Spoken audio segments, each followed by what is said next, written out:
Hello friends, Radhe Radhe. आप सबको मालूम है आज एकादशी है। आज आषाढ़ मास की पद्मा एकादशी है। आषाढ़ मास के शुक्ल पक्ष की पद्मा एकादशी है। इसे हरिशयनी एकादशी भी कहते हैं। इसकी कथा विस्तार पूर्वक।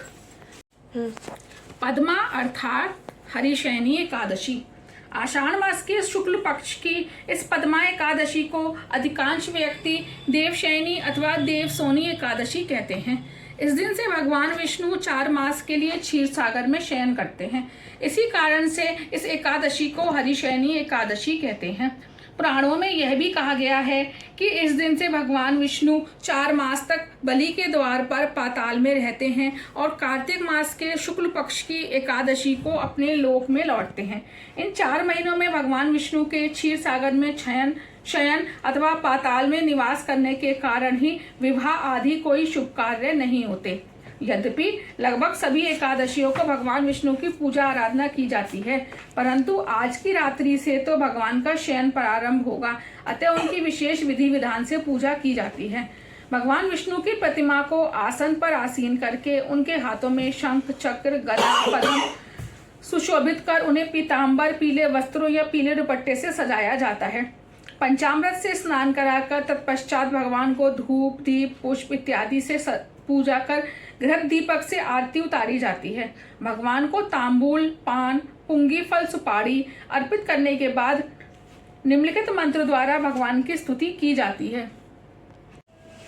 धर्मराज युधिष्ठिर ने श्री कृष्ण से पूछा, हे जनार्दन, आषाढ़ शुक्ला एकादशी का क्या नाम है? इस व्रत के करने की विधि क्या है और किस देवता का पूजन किया जाता है? श्री कृष्ण कहने लगे, हे युधिष्ठिर, एक समय नारद जी ने ब्रह्मा जी से यही प्रश्न किया था।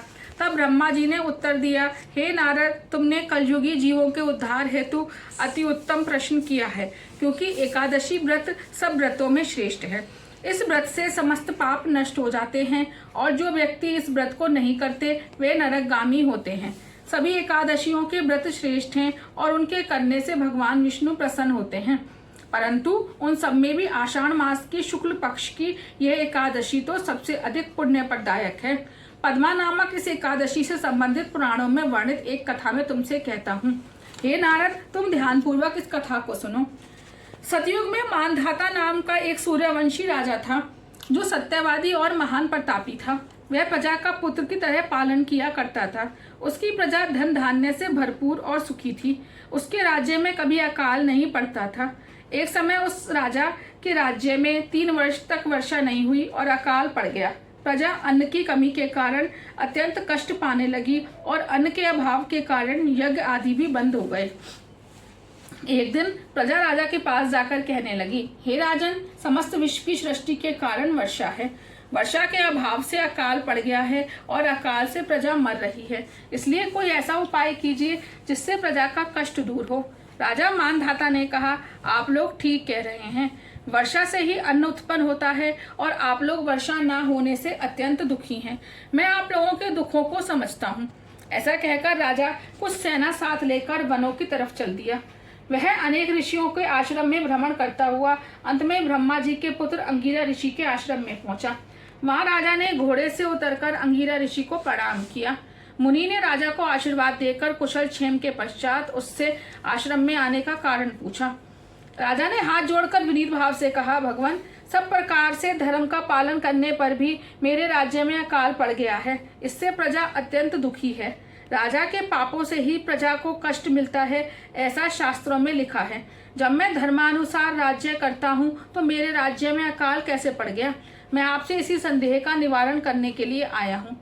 कृपया करके मेरे संदेह का निवारण कीजिए और साथ ही प्रजा के कष्ट को दूर करने का उपाय भी बतलाइए। राजा की यह बातें सुनकर महर्षि अंगिरा ने कहा, हे राजन, यह सतयुग सब युगों में उत्तम है। इसमें धर्म के चारों चरण उपस्थित हैं, अर्थात इस युग में धर्म की सबसे अधिक उन्नति है। लोग ब्रह्म की उपासना करते हैं और ब्राह्मणों को ही केवल वेद पढ़ने तथा तप करने का अधिकार है, परंतु आपके राज्य में एक शूद्र तपस्या कर रहा है। इसी दोष के कारण आपके राज्य में वर्षा नहीं हो रही है। इसलिए यदि आप प्रजा का भला चाहते हैं तो उस शूद्र का वध कर दो। राजा ने कहा, महाराज, मैं उस निरपराध तपस्या करने वाले शूद्र को किस तरह मार सकता हूँ? आप इस दोष से छूटने का कोई अन्य उपाय बताइए। तब ऋषि कहने लगे, हे राजन, यदि तुम अन्य उपाय जानना चाहते हो तो सुनो। आषाढ़ मास के शुक्ल पक्ष की पद्मा नाम की एकादशी का विधि पूर्वक व्रत करो। इस व्रत के प्रभाव से तुम्हारे राज्य में वर्षा होगी और प्रजा सुख पावेगी। इस एकादशी का व्रत सब सिद्धियों को देने वाला तथा उपद्रवों को शांत करने वाला है। अतएव प्रजा सेवकों तथा मंत्रियों सहित तुम इस व्रत को करो।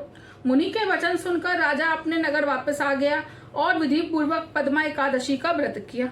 उस व्रत के प्रभाव से वर्षा हुई और प्रजा को सुख पहुंचा।